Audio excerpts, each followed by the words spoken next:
ಉತ್ತರ ಕನ್ನಡ ಜಿಲ್ಲೆಯ ಕರಾವಳಿ ಭಾಗದಲ್ಲಿ ಆಗುವಂತಹ ಬಂದರು ಕಾಮಗಾರಿ ವಿರೋಧಿಸಿ ಇವಾಗಲೇ ಮೀನುಗಾರರು ತೀವ್ರ ವಿರೋಧವನ್ನು ಕೂಡ ವ್ಯಕ್ತಪಡಿಸ್ತಾ ಬಂದಿದ್ದಾರೆ. ಈ ನಡುವೆ ಮತ್ತೆ ಕಾಮಗಾರಿಯ ಸರ್ವೆ ಕೂಡ ಮುಂದುವರೆದಿರುವಂಥದ್ದು. ಇದಕ್ಕೆ ಕೆಲವೊಂದು ಸಂಘಟನೆಗಳು ಕೂಡ ತೀವ್ರ ಆಕ್ರೋಶ ವ್ಯಕ್ತಪಡಿಸಿ ಸಂಘಟನೆ ಮುಖಂಡರು ನಮ್ಮ ಜೊತೆಗಿದ್ದಾರೆ.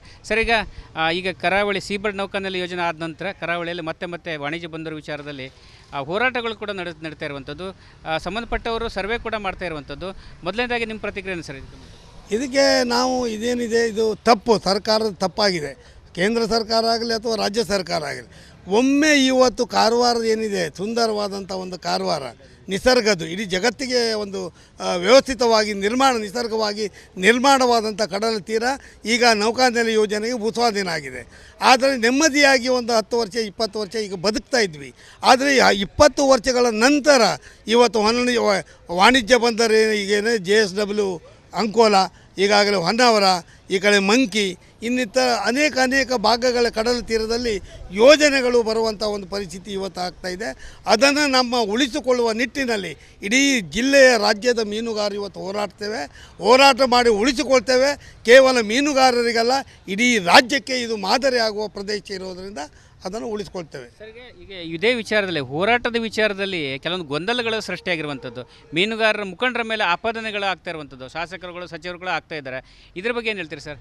ಈಗ ಮೀನುಗಾರರ ಮೇಲೆ ಆಪಾದನೆಗಳು ಬಂದ ಈ ಪತ್ರಿಕಾ ಮಾಧ್ಯಮಗಳಲ್ಲಿಯೂ ಸಭೆ ಸಮಾರಂಭದಲ್ಲಿ ಬಂದಂಥ ಮಾತುಗಳನ್ನು ನಾವೆಲ್ಲ ಗ್ರಹಿಸಿ ಇವತ್ತು ಎಲ್ಲ ವಿವಿಧ ಸಂಘಟನೆಗಳು ಈ ಪತ್ರಿಕಾ ಮಾಧ್ಯಮದಲ್ಲಿ ಸಿದ್ದರಾಮಯ್ಯವರಿಗೆ ವಿನಂತಿಸಿಕೊಂಡಿದ್ದೇವೆ. ಯಾವುದೇ ವಾಣಿಜ್ಯ ಬಂದರಾಗಲಿ ಇವತ್ತು ಸಾಗರಮಾಲಾ ಕಾರವಾರ ಏನಿದೆ ಅದನ್ನು ಯಾವ ರೀತಿಯಲ್ಲಿ ಮಾಡಿಕೂಡುದು, ಇದರಿಂದ ಈಗಾಗಲೇ ನಾವು ಅನೇಕ ವರ್ಷಗಳಿಂದ ಹೋರಾಟ ಮಾಡ್ತಾ ಬಂದಿದ್ದೇವೆ. ಅದು ತಮಗೂ ಗೊತ್ತಿದೆ. ಆದ್ದರಿಂದ ಈಗಾಗಲೇ ತಾವು ಏನು ಈ ವಾಣಿಜ್ಯ ಬಂದರಾಗಲಿ ಸಾಗರಮಾಲಾಗಳನ್ನು ಇದರಲ್ಲಿ ಹೋರಾಟಕ್ಕೆ ನಿಂತಹ ಮೀನುಗಾರರ ಮೇಲೆ ಕೆಲವೊಂದು ಜನ ಇವತ್ತು ಅಪವಾದವನ್ನು ಹಾಕಿ ಇವತ್ತು ನಮ್ಮ ಸಂಘಟನೆ ಒಡೆದು ಆಳುವ ನೀತಿಯನ್ನು ಅನುಸರಿಸ್ತಾ ಇದ್ದಾರೆ. ಇದ್ರ ಬಗ್ಗೆ ತನಿಖೆಯಾಗಬೇಕು. ಸಂಬಂಧಪಟ್ಟ ಇಲಾಖೆಗೆ ಇದನ್ನು ನಿರ್ದೇಶನ ನೀಡಿ ತನಿಖೆ ಮಾಡಿ ಯಾರು ಹಣ ತೆಗೆದುಕೊಂಡಿದ್ದಾರೆ ಅವರ ಹೆಸರನ್ನು ಬಹಿರಂಗಪಡಿಸಿ ಕಾನೂನಿನ ಕ್ರಮವನ್ನು ತೆಗೆದುಕೊಳ್ಳಬೇಕು. ಮತ್ತು ನಮ್ಮ ಬದುಕಿಗಾಗಿ ನಾವು ಮೀನುಗಾರರೆಲ್ಲ ಹೋರಾಟ ಮಾಡ್ತೇವೆ. ಹೋರಾಟಕ್ಕೆ ನಿಮ್ಮ ಆಶೀರ್ವಾದವನ್ನು ಕೊಟ್ಟು ಈ ಸಾಗರಮಾಲಾ ಆಗಲಿ ವಾಣಿಜ್ಯ ಬಂದರ ಈ ಕಡಲ ತೀರದಲ್ಲಿ ಆಗದಂತೆ ಅದನ್ನು ಹಿಂದೆ ಕಳಿಸುವಂತೆ ನಿಮ್ಮಲ್ಲಿ ವಿನಂತಿಸುತ್ತೇವೆ. ಪರಿಸ್ಥಿತಿ ಏನಾಗ್ಬೋದು ಯೋಜನೆಗಳ ಜಾರಿ ಆದರೆ ಮೀನುಗಾರರ ಪರಿಸ್ಥಿತಿ ಏನಾಗ್ಬೋದು? ಪರಿಸ್ಥಿತಿ ಅಂತ ಹೇಳಿದರೆ ಏನಾಗ್ತದೆ ಅಂತ ಹೇಳಿದರೆ, ಈಗ ನಾವು ಸಾಗರಮಾಲಾ ಎಲ್ಲ ಬಂದರುಗಳು ಆಗೋದು ಬಂದರು ಆದರೂ ಕೂಡ ಏನಾಗಿದೆ ಸರ್, ನಾವು ಈ ಮೀನುಗಾರಿಕೆಗೆ ಹೋಗುವಾಗ ಅವ್ರು ತಡೆ ಹಿಡೋರು, ಒಂದು ರೂಲ್ಸ್ ಮಾಡೋರು ಅವರು, ಇಷ್ಟೇ ಗಂಟೆ ಹೋಗಬೇಕು, ಇಷ್ಟೇ ಗಂಟೆ ಬರಬೇಕು ಅಂತ ಹೇಳಿ. ಮತ್ತೊಂದು ಮೀನುಗಾರಿಕೆ ಮಾಡ್ಕೊಂಡು ಬರಬೇಕಾದ್ರೂ ಅದೇ ರೂಲ್ಸಲ್ಲಿ ಅದೇ ಟೈಮಿಗೆ ಬರಬೇಕು. ನಮ್ಗೆ ಹಾಗೆ ಆಗೋದಿಲ್ಲ ಸರ್. ಯಾಕಂತ ಹೇಳಿದರೆ ಏನು ಮೀನುಗಾರಿಕೆ ಮಾಡೋದು ಟೈಮಿಂಗ್ ಇಲ್ಲ. ಯಾವಾಗ ರಾತ್ರಿನೂ ಹೋಗ್ಬೋದು ಮತ್ತು ಬೆಳಿಗ್ಗೆನೂ ಹೋಗ್ಬೋದು. ಅದಕ್ಕಾಗಿ ಅವರ ಕಡ್ಡಾಯವಾಗಿ ನಮಗೆ ಸಾಗರಮಾಲಾನೇ ಬೇಡ. ಎಲ್ಲಾದರೂ ಈಗ ಗುಜರಾತ್ ಇದೆ 1600 ಕಿಲೋಮೀಟ್ರ್ ಯಾವುದು ಸಮುದ್ರ, ಆದರೂ ಕೂಡ ಎರಡೇ ವಾಣಿಜ್ಯ ಬಂದರು. ಇಲ್ಲಿ ಖಾಲಿ 336 ಕಿಲೋಮೀಟ್ರ್ ಕರ್ನಾಟಕದಲ್ಲಿ, ಅಲ್ಲಿ 4 ವಾಣಿಜ್ಯ ಬಂದರು. ಅದಕ್ಕಾಗಿ ನಮ್ಮದು ಏನು ವಿರುದ್ಧವಿದೆ.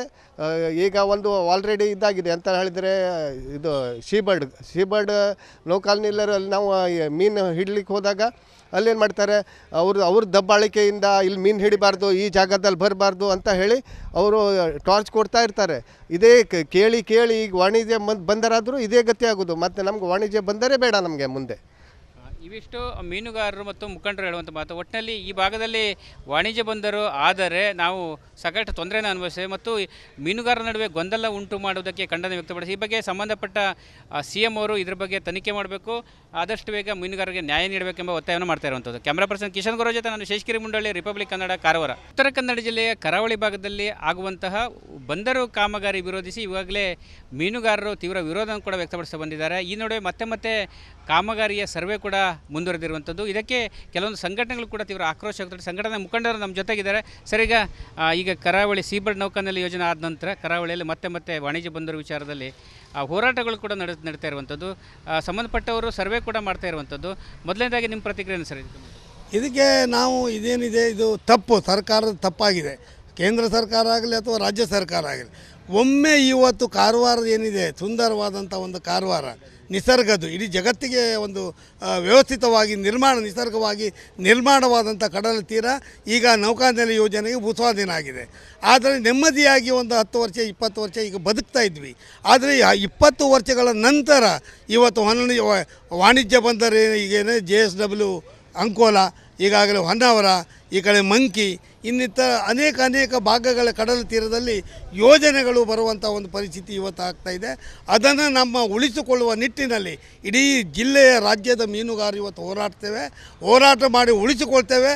ಕೇವಲ ಮೀನುಗಾರರಿಗಲ್ಲ, ಇಡೀ ರಾಜ್ಯಕ್ಕೆ ಇದು ಮಾದರಿ ಆಗುವ ಪ್ರದೇಶ ಇರೋದರಿಂದ ಅದನ್ನು ಉಳಿಸ್ಕೊಳ್ತೇವೆ. ಸರಿಗೆ ಈಗ ಇದೇ ವಿಚಾರದಲ್ಲಿ ಹೋರಾಟದ ವಿಚಾರದಲ್ಲಿ ಕೆಲವೊಂದು ಗೊಂದಲಗಳು ಸೃಷ್ಟಿಯಾಗಿರುವಂಥದ್ದು, ಮೀನುಗಾರರ ಮುಖಂಡರ ಮೇಲೆ ಆಪಾದನೆಗಳು ಆಗ್ತಾ ಇರುವಂಥದ್ದು, ಶಾಸಕರುಗಳು ಸಚಿವರುಗಳು ಆಗ್ತಾ ಇದ್ದಾರೆ. ಇದ್ರ ಬಗ್ಗೆ ಏನು ಹೇಳ್ತೀರಿ ಸರ್? ಈಗ ಮೀನುಗಾರರ ಮೇಲೆ ಆಪಾದನೆಗಳು ಬಂದ ಈ ಪತ್ರಿಕಾ ಮಾಧ್ಯಮಗಳಲ್ಲಿಯೂ ಸಭೆ ಸಮಾರಂಭದಲ್ಲಿ ಬಂದಂಥ ಮಾತುಗಳನ್ನು ನಾವೆಲ್ಲ ಗ್ರಹಿಸಿ ಇವತ್ತು ಎಲ್ಲ ಸವಿಧ ಸಂಘಟನೆಗಳು ಈ ಪತ್ರಿಕಾ ಮಾಧ್ಯಮದಲ್ಲಿ ಸಿದ್ದರಾಮಯ್ಯವರಿಗೆ ವಿನಂತಿಸಿಕೊಂಡಿದ್ದೇವೆ. ಯಾವುದೇ ವಾಣಿಜ್ಯ ಬಂದರಾಗಲಿ ಇವತ್ತು ಸಾಗರಮಾಲಾ ಕಾರವಾರ ಏನಿದೆ ಅದನ್ನು ಯಾವ ರೀತಿಯಲ್ಲಿ ಮಾಡಿಕೂಡುದು, ಇದರಿಂದ ಈಗಾಗಲೇ ನಾವು ಅನೇಕ ವರ್ಷಗಳಿಂದ ಹೋರಾಟ ಮಾಡ್ತಾ ಬಂದಿದ್ದೇವೆ. ಅದು ತಮಗೂ ಗೊತ್ತಿದೆ. ಆದ್ದರಿಂದ ಈಗಾಗಲೇ ತಾವು ಏನು ಈ ವಾಣಿಜ್ಯ ಬಂದರಾಗಲಿ ಸಾಗರಮಾಲಾಗಳನ್ನು ಇದರಲ್ಲಿ ಹೋರಾಟಕ್ಕೆ ನಿಂತಹ ಮೀನುಗಾರರ ಮೇಲೆ ಕೆಲವೊಂದು ಜನ ಇವತ್ತು ಅಪವಾದವನ್ನು ಹಾಕಿ ಇವತ್ತು ನಮ್ಮ ಸಂಘಟನೆ ಒಡೆದು ಆಳುವ ನೀತಿಯನ್ನು ಅನುಸರಿಸ್ತಾ ಇದ್ದಾರೆ. ಇದ್ರ ಬಗ್ಗೆ ತನಿಖೆಯಾಗಬೇಕು. ಸಂಬಂಧಪಟ್ಟ ಇಲಾಖೆಗೆ ಇದನ್ನು ನಿರ್ದೇಶನ ನೀಡಿ ತನಿಖೆ ಮಾಡಿ ಯಾರು ಹಣ ತೆಗೆದುಕೊಂಡಿದ್ದಾರೆ ಅವರ ಹೆಸರನ್ನು ಬಹಿರಂಗಪಡಿಸಿ ಕಾನೂನಿನ ಕ್ರಮವನ್ನು ತೆಗೆದುಕೊಳ್ಳಬೇಕು. ಮತ್ತು ನಮ್ಮ ಬದುಕಿಗಾಗಿ ನಾವು ಮೀನುಗಾರರೆಲ್ಲ ಹೋರಾಟ ಮಾಡ್ತೇವೆ. ಹೋರಾಟಕ್ಕೆ ನಿಮ್ಮ ಆಶೀರ್ವಾದವನ್ನು ಕೊಟ್ಟು ಈ ಸಾಗರಮಾಲಾ ಆಗಲಿ ವಾಣಿಜ್ಯ ಬಂದರ ಈ ಕಡಲ ತೀರದಲ್ಲಿ ಆಗದಂತೆ ಅದನ್ನು ಹಿಂದೆ ಕಳಿಸುವಂತೆ ನಿಮ್ಮಲ್ಲಿ ವಿನಂತಿಸುತ್ತೇವೆ. ಪರಿಸ್ಥಿತಿ ಏನಾಗ್ಬೋದು? ಯೋಜನೆಗಳ ಜಾರಿ ಆದರೆ ಮೀನುಗಾರರ ಪರಿಸ್ಥಿತಿ ಏನಾಗ್ಬೋದು? ಪರಿಸ್ಥಿತಿ ಅಂತ ಹೇಳಿದರೆ ಏನಾಗ್ತದೆ ಅಂತ ಹೇಳಿದರೆ, ಈಗ ನಾವು ಸಾಗರಮಾಲಾ ಎಲ್ಲ ಬಂದರುಗಳು ಬಂದರಾದರೂ ಕೂಡ ಏನಾಗಿದೆ ಸರ್, ನಾವು ಈ ಮೀನುಗಾರಿಕೆಗೆ ಹೋಗುವಾಗ ಅವ್ರು ತಡೆ ಹಿಡೋರು, ಒಂದು ರೂಲ್ಸ್ ಮಾಡೋರು ಅವರು, ಇಷ್ಟೇ ಗಂಟೆ ಹೋಗಬೇಕು, ಇಷ್ಟೇ ಗಂಟೆ ಬರಬೇಕು ಅಂತ ಹೇಳಿ. ಮತ್ತೊಂದು ಮೀನುಗಾರಿಕೆ ಮಾಡ್ಕೊಂಡು ಬರಬೇಕಾದ್ರೂ ಅದೇ ರೂಲ್ಸಲ್ಲಿ ಅದೇ ಟೈಮಿಗೆ ಬರಬೇಕು. ನಮ್ಗೆ ಹಾಗೆ ಆಗೋದಿಲ್ಲ ಸರ್. ಯಾಕಂತ ಹೇಳಿದರೆ ಏನು ಮೀನುಗಾರಿಕೆ ಮಾಡೋದು ಟೈಮಿಂಗ್ ಇಲ್ಲ. ಯಾವಾಗ ರಾತ್ರಿನೂ ಹೋಗ್ಬೋದು ಮತ್ತು ಬೆಳಿಗ್ಗೆನೂ ಹೋಗ್ಬೋದು.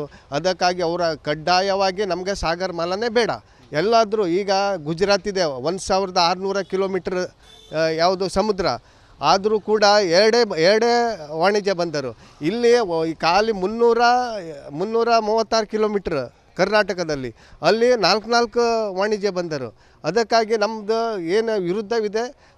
ಈಗ ಒಂದು ಆಲ್ರೆಡಿ ಇದಾಗಿದೆ ಅಂತ ಹೇಳಿದರೆ, ಇದು ಸೀಬರ್ಡ್ ನೌಕಾನೆಲೆಯಲ್ಲಿ ನಾವು ಮೀನು ಹಿಡ್ಲಿಕ್ಕೆ ಹೋದಾಗ ಅಲ್ಲೇನು ಮಾಡ್ತಾರೆ, ಅವ್ರ ದಬ್ಬಾಳಿಕೆಯಿಂದ ಇಲ್ಲಿ ಮೀನು ಹಿಡಿಬಾರ್ದು, ಈ ಜಾಗದಲ್ಲಿ ಬರಬಾರ್ದು ಅಂತ ಹೇಳಿ ಅವರು ಟಾರ್ಚ್ ಕೊಡ್ತಾ ಇರ್ತಾರೆ. ಇದೇ ಕೇಳಿ ಈಗ ವಾಣಿಜ್ಯ ಬಂದರಾದರೂ ಇದೇ ಗತಿ ಆಗೋದು. ಮತ್ತು ನಮ್ಗೆ ವಾಣಿಜ್ಯ ಬಂದರೆ ಬೇಡ ನಮಗೆ ಮುಂದೆ.